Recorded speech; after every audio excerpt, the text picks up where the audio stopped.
o fana ka buguna tigɛ o bɛ a la ale kan ka se ka wuli ka jɔ kɛ ka fɛɛrɛ ni dabaliw sigi sen kan sanu ani dugujukɔrɔ nafa tɔw bɛɛ lajɛlen bɛ cogo di an ka jamana kɔnɔ mun ni mun bɛ yen an bɛ se k'an bolo da mun kan sini mun bɛ se ka sɔrɔ joona mun fɛɛrɛ bɛ se ka sigi sen kan ale kan ka o bɛɛ lajɛlen fɔ jamanadenw ye ka kɛ ni a ka wuli ka jɔ ye wa a ɲininen ale jɛkulu kɛrɛnkɛrɛnnen in fana fɛ fɛɛrɛ ni dabali ni kɔlɔlɔ fɛn fɛn bɛ se ka ye ko n'a ka kɔn ka olu ɲɛfɔ commissaire Danga ale k'ale ka jɔyɔrɔ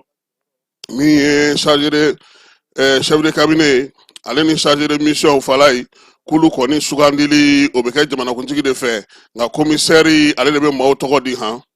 ne kan ka don a la sa Falaye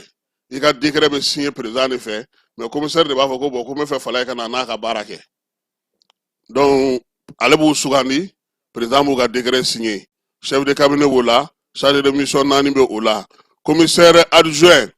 ale ka jɔyɔrɔ bɛ bɛn secrétaire général jɔyɔrɔ de ma secrétaire général Danga jɔyɔrɔ ma président ka baarakɛyɔrɔ secrétaire général Danga o jɔyɔrɔ min ye ale fana ka jɔyɔrɔ ye sariya kɔnɔna na min ye a ka tali sɛbɛn ye ani a ka jɔyɔrɔ n'a ka ko bɛɛ lajɛlen olu bɛɛ lajɛlen bɛ lakile ka kɛ ni a ka baara kɛcogo ye min ye chef de cabinet ye président ka baarakɛyɔrɔ conseil technique olu ni jɔyɔrɔ min ka kan président ka secrétaire général kɔnɔna na o jɔyɔrɔ kelen ale fana bɛ o de nafa sɔrɔ Falaye min ye chargé de mission ye olu ka chargé de mission ya fana o bɛ bɛn secrétaire général de la présidence o chargé de mission olu bɛ jɔyɔrɔ min na n'u bɛ nafa min sɔrɔ attaché de cabinet secrétaire particulier olu bɛɛ lajɛlen sugandilen kɔni don kɛrɛnkɛrɛnnenya la commissaire fɛ ale yɛrɛ o y'a nagakɔrɔmaw ye ale yɛrɛ bɛ se ka olu ta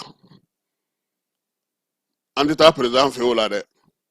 Falaye n'an ka baara kɛ e bɛ ne dɔn kojugu i bɛ n dɔn fo ka n dɔn la kari i bɛ se k'i da de n ka nin kan i bɛ se ka n ka nin to n ye gɛrɛnna o y'a yɛrɛ ta o ye chef de cabinet ta ye chef de cabinet ni secrétaire particulier o fana bɛɛ y'a kelen o Falaye n ko anw fitini an b'a fɔ de ko secrétaire c'est terre k'i da tugu fɛnw kan donc olu fila a tɛ taa président fɛ o la dɛ ale de b'a fɔ karisa na n ye nin yɔrɔ in sɔrɔ na n dalen don la na an ka baara kɛ o y'a yɛrɛ ta ye o mana bɔ yen attaché de cabinet secrétaire particulier olu jɔyɔrɔ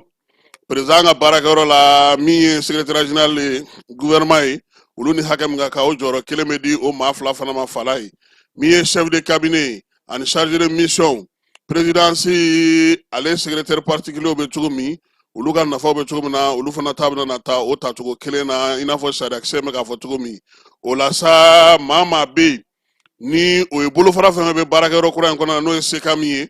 a bɛɛ lajɛlen ɲɛmaa kelen kan ka ɲini a la Falaye